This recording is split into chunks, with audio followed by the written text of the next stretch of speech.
ठीक ऐसे एक नालायक तालिब इल्म जो सिर्फ ये दावे करता रहे कि वो इम्तिहान में ना सिर्फ पास होगा बल्कि वो टॉप करेगा, दावे बड़े बड़े करेगा, लेकिन इम्तिहानात की तैयारी के लिए कोई हिकमत अमली नहीं बनाएगा। अस्सलाम वालेकुम, प्रोग्राम में खुश आमदीद। आज बात होगी इमरान खान की मुसलसल जिद्दोजहद पर, हुकूमत अना और जिद पर अब तक क्यों कायम है। परवेज़ इलाही ने तहरीक इंसाफ को क्या मशवरा दिया, जरदारी साहब ने MKM को किस बात से मना किया, अवाम फाकों का शिकार लेकिन हुकूमत को ज़ाती तशहीर का चढ़ा बुखार। नाज़रीन, इमरान खान इंतखाबात वक्त से पहले चाहते हैं क्योंकि उन्हें पता है कि ये हुकूमत ज़्यादा देर तक रहने की वजह से इस मुल्क का दिवालिया निकाल सकती है। और अब तो पूरी कौम के सामने बात आ चुकी है कि मौजूदा हुकूमत सिर्फ अपने करप्शन केसेस का खात्मा करने और आइंदा इलेक्शन के लिए अपनी राह को हमवार करने आई थी। और ये बात ऐसे नहीं की जा रही, इस बात का मुंह बोलता सबूत ये है कि मौजूदा जो हुकूमत है वो जब माजी में अपोजिशन में थी, याद करें, ये लोग बड़े बड़े दावे किया करते थे कि इनके पास हर मुश्किल का हल है, मुल्क को मसाइल के भंवर से निकालने के तमाम तरीके इनके पास मौजूद हैं।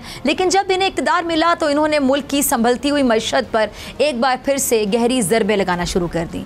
अब नाज़रीन, जैसा कि एक होनहार तालिब इल्म इम्तिहानात से पहले मुकम्मल तौर पर तैयारी करके इम्तिहान के मैदान में उतरता है, वो मजमून के मुताबिक अपनी तैयारी करता है क्योंकि वो इस बात से आगाह होता है कि अगर वो इम्तिहान में अच्छे तरीके से तैयारी करके नहीं उतरेगा तो नाकामी उसका मुकद्दर बन जाएगी। ठीक ऐसे एक नालायक तालिब इल्म जो सिर्फ ये दावे करता रहे कि वो इम्तिहान में ना सिर्फ पास होगा बल्कि वो टॉप करेगा, दावे बड़े बड़े करेगा, लेकिन इम्तिहानात की तैयारी के लिए कोई हिकमत अमली नहीं बनाएगा, मेहनत नहीं करेगा तो उसका अंजाम नाकामी ही ठहरेगी। और ऐसा नालायक तालिब इल्म नाकाम होने के बाद इसका मलबा अपनी ख़राब किस्मत या मतलूबा वसाइल की अदम दस्तयाबी पर डाल देगा।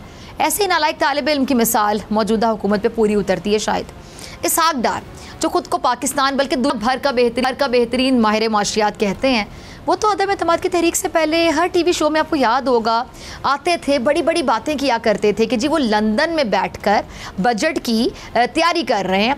और उनसे एक सवाल है कि जी अब कहाँ गई आपकी वो जो तैयारी जो आप लंदन में बैठकर कर रहे थे, कहाँ गई मईशत को संभालने की हिकमत अमली, स्ट्रैटेजी, बड़े बड़े आपके दावे, आपकी तैयारियाँ। इससे साफ जाहिर है कि इमरान खान की कही हुई एक एक बात सच्ची है कि ये लोग सिर्फ अपने आप को फ़ायदा पहुंचाने के लिए इक़्तिदार में आए। इसलिए इमरान खान इन माफियाज़ के ख़िलाफ़ मुसलसल जिद्दोजहद कर रहे हैं और वो अपनी डेडलाइन पूरी होने के बाद अगले लाहे अमल का ऐलान करेंगे। खबरों के मुताबिक इमरान खान को मशवरा भी दिया गया कि अगर मौजूदा हुकूमत असम्बलियाँ तहलील नहीं करती तो फिर ऐसे हालात में तहरीक इंसाफ 1.5 साल तक असम्बली से बाहर नहीं बैठ सकती। लेकिन इमरान खान ने साफ साफ अल्फाज में ये वाज़े कर दिया कि असम्बली में बैठने का मतलब इम्पोर्टेड हुकूमत को तस्लीम करना होगा। खबर यह भी है कि मुस्लिम लीग काफ ने तहरीक इंसाफ को लॉन्ग मार्च की तारीख फौरी ना देने का मशवरा दे दिया और यह भी कहा है कि अगर ज़रूरी भी हो तो तहरीक इंसाफ 1 महीने के बाद लॉन्ग मार्च की तारीख दे। और चौधरी परवेज़ इलाही ने तहरीक इंसाफ को कौमी असम्बली से इस्तीफ़ों पर नज़रसानी का मशवरा भी दिया और कहा है कि जी इस्तीफ़ा वापस ले लें तो बेहतर होगा। ये मशवरा उन्होंने शाह महमूद कुरैशी से मुलाकात के दौरान दिया। परवेज़ इलाही ने कहा कि पार्लियामेंट हुकूमत के खिलाफ आवाज़ बुलंद करने का जमहूरी फोरम है। तहरीक इंसाफ ऐवान से बाहर आकर अपने लिए मज़ीद मुश्किलात पैदा करेगी। तहरीक इंसाफ को पार्लियामान के अंदर और बाहर भरपूर अपोजिशन का किरदार अदा करना चाहिए। जवाब में शाह महमूद कुरैशी ने कहा कि आपके मशवरे से चेयरमैन तहरीक इंसाफ इमरान खान को आगाह कर दूंगा, लेकिन साफ लग रहा है कि इमरान खान नए इलेक्शन से पहले असम्बली में नहीं जाएंगे। अब नजर लगता है कि नए और जल्द इलेक्शन का मुतालिबा सिर्फ तहरीक इंसाफ का ही नहीं बल्कि हुकूमत के अंदर से भी जल्द इंतखाबात की आवाज़ें गूंज रही हैं। अभी हाल ही में जरदारी की MKM से मुलाकात, जिसकी अंदरूनी कहानी वाकिफ़ान हाल क्या बताते हैं, सुन लीजिएगा कि जरदारी साहब ने MKM से कहा कि वो इंतखाबात के बयानात ना दें, इंतखाबात वक्त पर ही होंगे। अब लग ऐसा रहा है कि जैसे MKM पाकिस्तान अपनी जो हुकूमती इत्तेहादी जमातें हैं उनसे खुश नहीं है, इसलिए शेख रशीद के बकौल एक वोट की अक्सरियत कायम रखने के लिए आसिफ अली जरदारी दर बदर धक्के खा रहा है। सारी दुनिया को पता है कि बूट पॉलिश करने वालों की आवाम में क्या हैसियत है। एक ने अपना बेटा वज़ीर ख़ारजा लगाया और दूसरे ने चीफ मिनिस्टर बनवाया हुआ है। अच्छा, साजिश से आई हुई हुकूमत लोगों को बेवकूफ़ नहीं बना सकती। मुल्क में 12 घंटे की लोड शेडिंग है, महंगाई, बेरोज़गारी सियासी तौर पर इनको ले डूबेगी। साबित हो गया कि ये इंटरनेशनल भिखारी हैं और वक्त आने पर अपने कपड़े बेचने का दावा कर रहे हैं जिन कपड़ों का नहीं मिल रहा। अच्छा नाज़रीन, मरियम नवाज़ का तो कोई पुरसाने हाल ही नहीं है। वो रोज़ एक ही बात, एक ही इल्ज़ाम, एक ही शख्स का नाम लेती रहती हैं। आज भी वो अपनी आदत से मजबूर होकर कह लें कि बिला वजह का स्ट्रेस निकाल रही हैं। ज़रा क्लिप चलाइएगा टीम। सुना आपने मरियम साहिबा को। अब मुझे ऐसा लगता है कि वो अपने चचा का गुस्सा शायद इमरान खान पे निकालती हैं। अब जाहिर है कि मरियम साहिबा को ये किसी सूरत भी कबूल नहीं है कि उनके चचा वज़ीर आज़म की कुर्सी पे बैठें, और सोने पे सुहागा तो ये होगा कि हमजा शहबाज वज़ीर आला पंजाब बन गए। अब बाप बेटा दोनों मुल्क के बड़े ओहदों पर बराजमान है। ऐसे में मरियम की तकलीफ़ का मेरे ख्याल से अंदाज़ा लगा सकते हैं। और मरियम नवाज़ ये सोच रही हैं कि उनके चचा ने उन्हें किस जगह पर ले जाकर फंसा दिया जहाँ उन्हें भागने तक का रास्ता नहीं मिल सकता। अब मुश्किल फ़ैसले करने पड़ रहे हैं, तो अवाम की तनकीद का भी उतना ही ज़ोरों शोर से इन्हें सामना करना पड़ रहा है। और मरियम नवाज़ की मालूमात में इजाफे के लिए मैं ज़रा बताना चाहूँगी कि आप माशी बहरान का ज़िम्मेदार इमरान खान को ठहराती हैं, जबकि हकीकत यही है कि जब इमरान खान को इक़्तिदार मिला तो उस वक्त आपकी हुकूमत की नाअहलियों और करप्शन की अलमनाक जो दास्तानें हैं, इसकी वजह से मुल्क कर्ज़ों में डूब चुका था। पाकिस्तान पर FATF में ब्लैक लिस्ट होने की तलवार अलग से लटक रही थी, जो इस बात का मुंह बोलता सबूत है कि आपकी हुकूमत की नाकिस कारकर्दगी की वजह से मुल्क इन हालों में पहुंचा। बारूदी सुरंग इमरान खान ने नहीं बल्कि आपने इमरान खान के लिए बिछाई थी, जिसमें से इमरान खान आसानी से निकल गए, लेकिन बदकिस्मती से आप लोग खुद अपनी बिछाई हुई सुरंग पर पाँव रख बैठे। तो अब फिर गिला किस बात का, शिकवा किस बात का? और रही बात IMF के आगे झुकने की, तो ये आप लोगों की ही देन है कि हम अब तक IMF के चुंगल से निकलने में नाकाम हैं।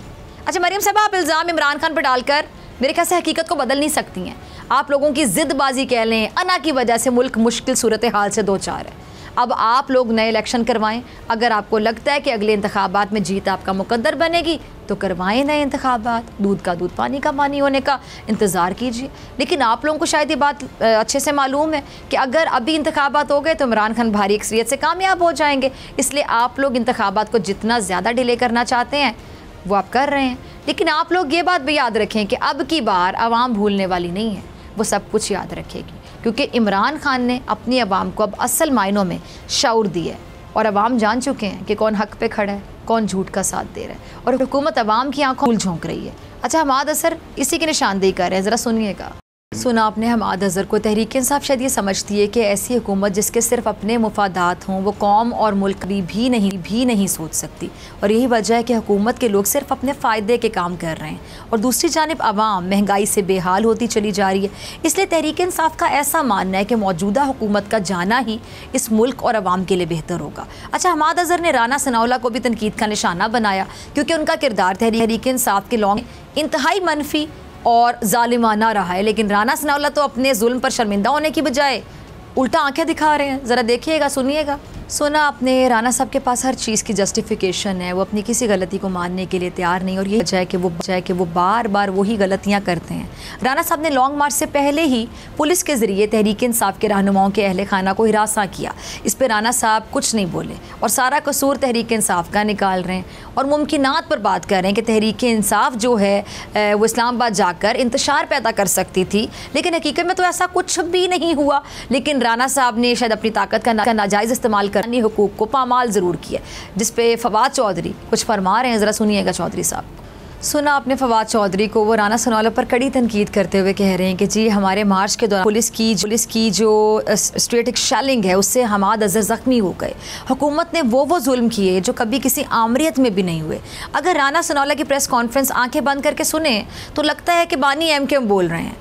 राना सनाउल्लाह और बानी MKM में कोई फ़र्क नहीं लगता है। अच्छा, फवाद ने यह भी इंदिया दिया कि उनका असम्बली में जाने का अब कोई इरादा नहीं है, क्योंकि स्पीकर ने हमारे इस्तीफ़े कबूल कर लिए। अच्छा, फवाद चौधरी ने अपनी प्रेस कॉन्फ्रेंस में ये भी कहा कि हुकूमत तमाशबीनों के हवाले कर दी गई है। एक वज़ीर कहता है कि हुकूमत के पास जहर खाने के पैसे नहीं, जबकि हुकूमत के सारे वज़ीर बाहर बैठे हैं। वज़ीर आज़म 40 रोज़ के दौरान अपने छठे गैर मुल्की दौरे पर रवाना हुए हैं। ये अवाम का पैसा ऐसे उड़ा रहे हैं जैसे इनके बाप का माल हो। अवाम का पैसा बेदर्दी से उड़ाया जा रहा है। अच्छा, मैं यहाँ फवाद चौधरी की बात से 100% इत्तेफाक करूँगी, 100%। ये हुक्मरान जो अवाम पर ज़बरदस्ती मुसल्लत किए गए हैं वो कह रहे हैं कि जी हमारे पास जहर खाने को पैसे नहीं हैं, लेकिन अपने शौक सरकारी ख़जाने से भरपूर अंदाज में पूरे किए जा रहे हैं। अब शहबाज शरीफ मुसलसल गैर मुल्की दौरे कर रहे हैं, लेकिन इन दौरों का क्या कोई फ़ायदा अब तक सामने आया है? बिल्कुल नहीं आया। लेकिन इनके मुसलसल गैर मुल्की दौरों से कौमी ख़जाने को नुकसान पे नुकसान ज़रूर हो रहा है। और मुस्लिम लीग नून का तो वतीरा रहा है, ये पहले भी गैर ज़रूरी इश्तिहारात पे बहुत ज़्यादा पैसा खर्च कर चुकी है और अपने मनपसंद अखबारात को इश्तिहारात से नवाजते हैं, और अब भी यही काम कर रहे हैं। आप देखिए ज़रा, शहबाज शरीफ साहब डिंडोरा पीटते हुए तुर्की के दौरे पर चले गए। अच्छा, चले गए, अपने मनपसंद अखबारात में दौरा है तुर्की के लंबे लंबे इश्तिहारात क्यों छपवाए गए, क्या ज़रूरत थी? अब समझ में आया कि मरियम के जो ऑडियो कॉल्स के ज़रिए मीडिया मैनेजमेंट का मकसद क्या है और किस तरह ये लोग अपने मनपसंद अखबारात में इश्तिहारात की बंदर बांट करते हैं। ये तुर्की का दौरा हो रहा है और इसमें इतने इतने बड़े इश्तिहारात दिए जा रहे हैं जैसे वो मैं क्या कहूँ, जैसे कोई फिल्म की पब्लिसिटी की जा रही है। फिल्म की पब्लिसिटी किस तरह इश्तिहारात दिए जाते हैं, यानी आवाम के पैसे को बिला वजह ज़ाया किया जा रहा है। वैसे जहर खाने के पैसे नहीं, इश्तिहारात के लिए पैसे हैं। अब एक तरफ ये लोग कहते हैं कि इनके पास पैसे हैं ही नहीं, लेकिन इन कामों के लिए इनके पास बहुत पैसे हैं। और शहबाज शरीफ साहब, आपके दौरा तुर्की की खबर चैनल्स में चल गई, फिर इस पर टिकर्स भी चल गए, लेकिन इसके बावजूद ये जो इश्तिहारात पर अवाम का पैसा ज़ाया किया, ये मंतक समझ में नहीं आ रही। अच्छा, फवाद चौधरी के बकौल, क्या वाकई आप इसको अपना ज़ाती पैसा समझते हैं? इस इश्तिहार का फ़ायदा क्या हुआ? क्या शहबाज शरीफ को तुर्की में 21 तोपों की सलामी मिल गई? और इश्तिहार का लॉजिक उस सूरत में समझ आता अगर शहबाज शरीफ तुर्की से कोई कर्ज़ ले आते, वो फ्री की कोई गंदम चावल लेकर आते या फ्री की बिजली लेकर आते, तो फिर इन इश्तिहारात की तुक समझ में आती। लेकिन ये एक दौरा है जिस पर सरकारी खर्च हुआ और कौम पर इस दौरे का भी बोझ पड़ा। इसके अलावा इन गैर ज़रूरी इश्तिहारात की मद में आवाम के बेबना पैसे को आग लगाई गई, इसका नुकसान किया गया। अब ये दुनिया के किस मुल्क में होता है कि ख़ास तौर पे जहाँ पे मतलब मईशत, आप बताते हैं कि मईशत हमारी इतनी कमज़ोर है, मतलब कौन सी जगह पे ऐसा होता है जहाँ पे मईशत के मारे खासे मुल्क हो, वहाँ पे ऐसा हो रहा हो कि आप किसी मुल्क का दौरा करने जा रहे हैं और आप इश्तिहारात छपवा रहे हैं कि जी मैं तुर्की दौरे पे जा रहा हूँ। मतलब कौन सा ऐसा तीर मार लिया आपने, इश्तिहारात छपवाने की नौबत आ गई कि आपके अपने वोटर्स भी आपसे सवाल नहीं पूछेंगे कि मुल्क को इस वक्त पाई पाई की ज़रूरत है। लेकिन मियाँ साहब, आप अपनी शाह खर्चियों से बाज़ नहीं आ रहे हैं कि आपके वोटर्स भी आपसे सवाल नहीं पूछ सकते? हाँ, अगर आपकी कोई अचीवमेंट होती फिर इश्तिहारात देने की कोई लॉजिक भी समझ आती कि भाई ये चीज़ अचीव किए तो इश्तिहार बनता है। दुनिया के कई ममालिक के सदूर वज़ीर आज़म गैर मुल्की दौरे पर जाते हैं तो क्या वो सरकारी ख़जाने से पैसे निकाल कर अपने दौरे की एडवर्टाइजमेंट शुरू कर देते हैं? ये क्या बात हुई? अखबारात को इश्तिहारात देने का सीधा सीधा मतलब ये है कि कौमी ख़जाने से फ़ंड जारी किए गए। क्या शहबाज शरीफ साहब, आपने ऐसा करके अपने पसंदीदा अखबारात को नवाजने का कोई नया तरीका ढूंढ निकाला है? भाई इश्तिहार तो कोई काम का दो ना जो समझ में भी आए। अगर आप अपने दौरा तुर्की का ऐड अखबार में नहीं भी देते तो तब भी मेरे ख्याल से कौम को यकीन था, यकीन जानिए कि आप ही थे जो तुर्की के दौरे पे जा रहे थे, आप ही जा रहे थे। लेकिन शायद आपको यकीन नहीं था कि पता नहीं आप ही जा रहे थे वहाँ पे। लेकिन शायद आपको इस दौरे की शायद खुशी शायद इतनी ज़्यादा थी, एक्साइटमेंट इतनी थी कि बात ऐड देने की नो बची। मतलब अब आप एक तरफ बिजली के रेट बढ़ाते चले जा रहे हैं, पेट्रोल सीधा सीधा 30 रुपये इकट्ठा बढ़ा दिया गया और मज़ीद कीमतें बढ़ाने के लिए भी पर तोल रहे हैं। ये भी ज़रा सुन लें। और ख़बरें चल रही हैं कि यूटिलिटी स्टोर्स पर तेल और घी की कीमत बढ़ाई जा रही है और जब आपसे कीमतें बढ़ाने पर सवाल पूछा जाता है तो जवाब मिलता है कि जी ख़जाना खाली है, IMF की शराइत मानना ज़रूरी है।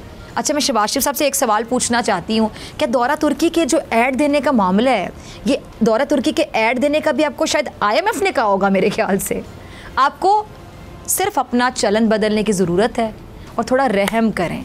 आप लोगों को अगर लगता है ना कि वाकई ख़जाना खाली है तो फिर रहम करें उस ख़जाने पर, आवाम पर रहम करें, आवाम के पैसे पर रहम करें, वरना ऐसे नहीं चलेगा। मिलते हैं ब्रेक के बाद।